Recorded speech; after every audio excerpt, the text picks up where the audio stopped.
আপনি কি জানেন, এখন গরু বাচ্চা নিতে ষাঁড়ের দরকার হয় না। বাংলাদেশে এখন লালতির কৃত্রিম প্রজননের মাধ্যমে গরুর বীজ ব্যবহার করে উন্নত জাতের গাভীর বাচ্চা তৈরি করা হচ্ছে।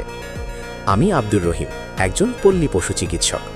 লালতির কৃত্রিম প্রজননের বীজ আপনার গাভীর জন্য কেন ব্যবহার করবেন?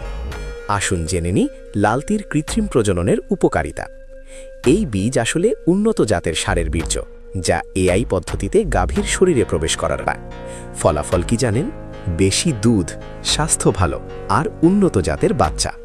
মাত্র 200 থেকে 500 টাকায় আপনি পেতে পারেন লাখ টাকার গরুর বাচ্চা। আপনি কি লালতির কৃত্রিম প্রজননের এই প্রযুক্তি ব্যবহার করেছেন? তাই গাভীকে দ্রুত হিটে আনতে বা দুধ বৃদ্ধি করতে ব্যবহার করুন নিউট্রিভিট SE, উন্নত ভিটামিন ও মিনারেল সমৃদ্ধ পাউডার। এটি গাভীকে দ্রুত হিটে আনতে সাহায্য করে এবং দুধ উৎপাদন বাড়াতে কার্যকর ভূমিকা রাখে।